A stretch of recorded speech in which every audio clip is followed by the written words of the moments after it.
Chapter 22. Stanley was the first one finished. He spat in his hole, then showered and changed into his cleaner set of clothes. It had been 3 days since laundry was done, so even his clean set was dirty and smelly.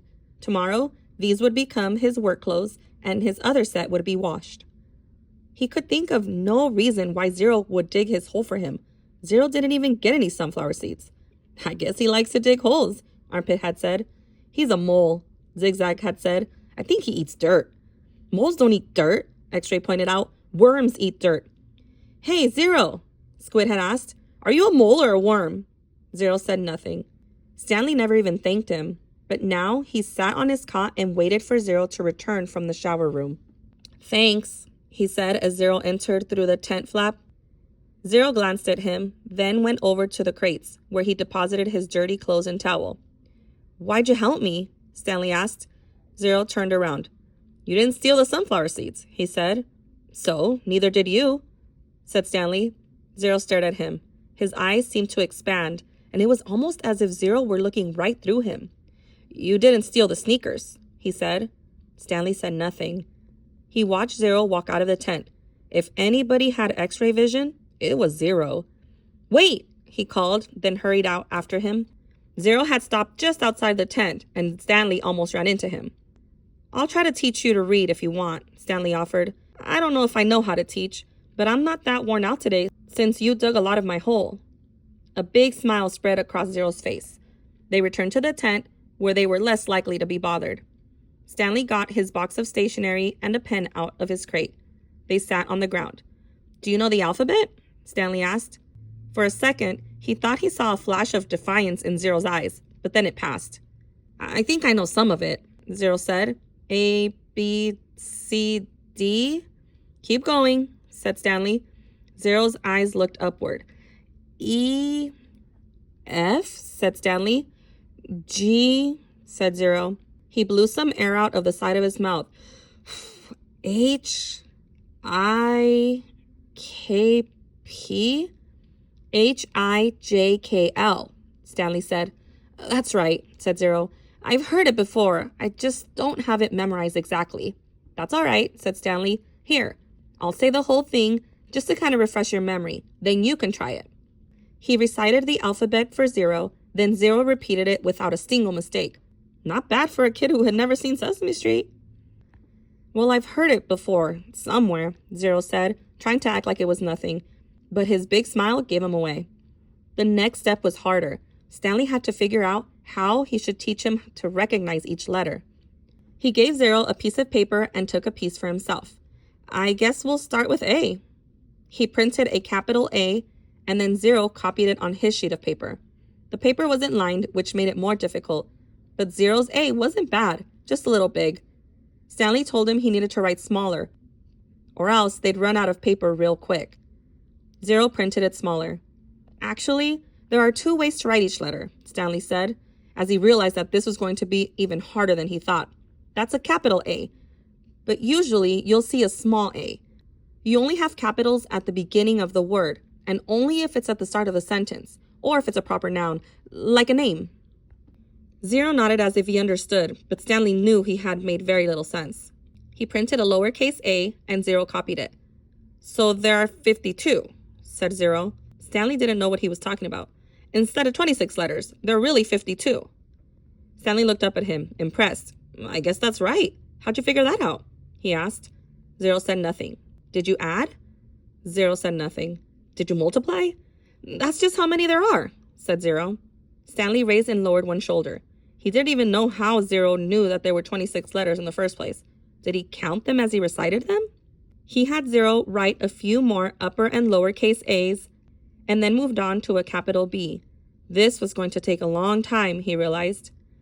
You can teach me 10 letters a day, suggested Zero. 5 capitals and 5 smalls. After 5 days, I'll know them all. Except the last day, I'll have to do 12. 6 capitals and 6 smalls. Again, Stanley stared at him, amazed that he was able to figure all that out. Zero must have thought he was staring for a different reason because he said, I'll dig a part of your hole every day. I can dig for about an hour, then you can teach me for an hour. And since I'm a faster digger anyway, our holes will get done about the same time. I won't have to wait for you. Okay, Stanley agreed. As Zero was printing his bees, Stanley asked him how he figured out it would take 5 days. Did you multiply? Did you divide? That's just what it is, said Zero. It's good math, said Stanley. I'm not stupid, said Zero. I know everybody thinks I am. I just don't like answering their questions. Later that night, as he lay in his cot, Stanley reconsidered the deal he had made with Zero. Getting a break every day would be a relief, but he knew X-Ray wouldn't like it. He wondered if there might be some way Zero would agree to dig a part of X-Ray's hole as well. But then again, why should he? I'm the one teaching Zero to read. I need the break, so I'll have the energy to teach him. I'm the one who took the blame for the sunflower seeds. I'm the one who Mr. Sir is mad at. He closed his eyes, and images from the warden's cabin floated inside his head.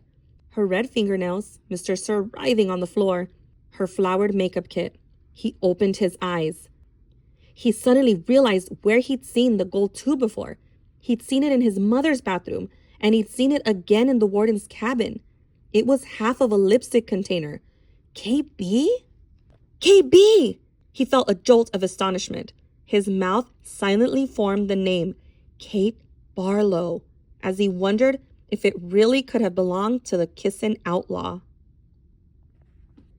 Chapter 23. 110 years ago, Green Lake was the largest lake in Texas.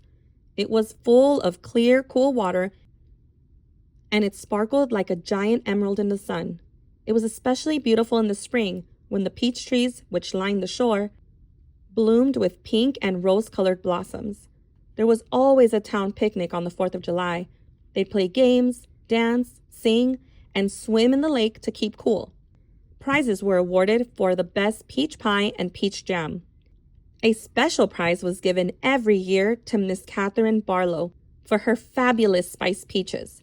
No one else even tried to make spiced peaches because they knew none could be as delicious as hers. Every summer, Miss Catherine would pick bushels of peaches and preserve them in jars with cinnamon, cloves, nutmeg, and other spices which she kept secret. The jarred peaches would last all winter. They probably would have lasted longer than that, but they were always eaten by the end of winter. It was said that Green Lake was heaven on earth, and that Miss Catherine's spices were food for the angels. Catherine Barlow was the town's only school teacher. She taught in an old one-room schoolhouse. It was even old then. The roof leaked, the windows wouldn't open, the door hung crooked on its bent hinges. She was a wonderful teacher, full of knowledge and full of life. The children loved her. She taught classes in the evening for adults, and many of the adults loved her as well. She was very pretty. Her classes were often full of young men who were a lot more interested in the teacher than they were in getting an education. But all they ever got was an education. One such young man was Trout Walker. His real name was Charles Walker, but everyone called him Trout because his 2 feet smelled like a couple of dead fish. This wasn't entirely Trout's fault. He had an incurable foot fungus. In fact, it was the same foot fungus that 110 years later would afflict the famous ball player Clyde Livingston. But at least Clyde Livingston showered every day. I take a bath every Sunday morning, Trout would brag, whether I need to or not. Most everyone in the town of Green Lake expected Miss Catherine to marry Trout Walker. He was the son of the richest man in the county. His family owned most of the peach trees and all the land on the east side of the lake. Trout often showed up at night school but never paid attention. He talked in class and was disrespectful of the students around him. He was loud and stupid. A lot of men in town were not educated. That didn't bother Miss Catherine. She knew they'd spend most of their lives working on farms and ranches and hadn't had much schooling. That was why she was there, to teach them. But Trout didn't want to learn. He seemed proud of his stupidity.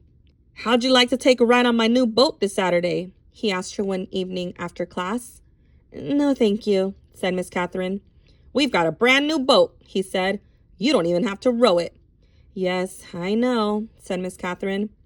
Everyone in town had seen and heard the Walkers' new boat. It made a horrible, loud noise and spewed ugly black smoke over the beautiful lake. Trout had always gotten everything he ever wanted. He found it hard to believe that Miss Catherine had turned him down. He pointed his finger at her and said, No one ever says no to Charles Walker. I believe I just did, said Catherine Barlow. Chapter 24. Stanley was half asleep as he got in line for breakfast, but the sight of Mr. Sir awakened him. The left side of Mr. Sir's face had swollen to the size of half a cantaloupe. There were 3 dark purple, jagged lines running down his cheek where the warden had scratched him. The other boys in Stanley's tent had obviously seen Mr. Sir as well, but they had the good sense not to say anything. Stanley put a carton of juice and a plastic spoon on his tray. He kept his eyes down and hardly breathed as Mr. Sir ladled some oatmeal-like stuff into his bowl. He brought his tray to the table. Behind him, a boy from one of the other tents said, "Hey, what happened to your face?" There was a crash. Stanley turned to see Mr. Sir holding the boy's head against the oatmeal pot. "Does anyone see anything wrong with my face?" asked Mr. Sir as he continued to choke the boy. Nobody said anything. Mr. Sir let the boy go. His head banged against the table as he fell to the ground. Mr. Sir stood over him and asked, "How does my face look to you now?" A gurgling sound came from the boy's mouth. Then he managed to gasp out the word, "Fine." "I'm kind of handsome, don't you think?" "Yes, Mr. Sir." Out on the lake, the other boys asked Stanley what he knew about Mr. Sir's face, but he just shrugged and dug his hole. If he didn't talk about it, maybe it would go away. He worked as hard and as fast as he could, not trying to pace himself. He just wanted to get off the lake and get away from Mr. Sir as soon as possible. Besides, he knew he'd get a break. "Whenever you're ready, just let me know," Zero had said. The first time the water truck came, it was driven by Mr. Pendanski. The second time, Mr. Sir was driving.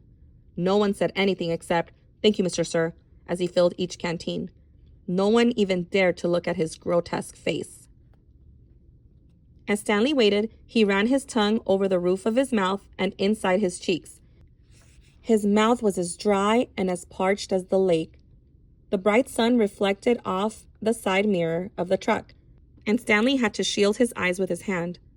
"Thank you, Mr. Sir," said Magnet as he took his canteen from him. "You thirsty, caveman?" Mr. Sir asked. "Yes, Mr. Sir," Stanley said, handing his canteen to him.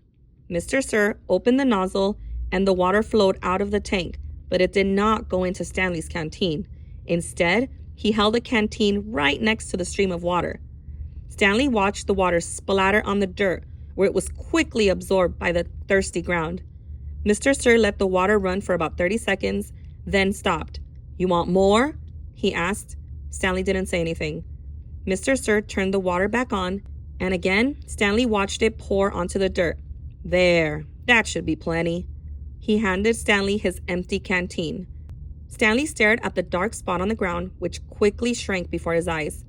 "Thank you, Mr. Sir," he said.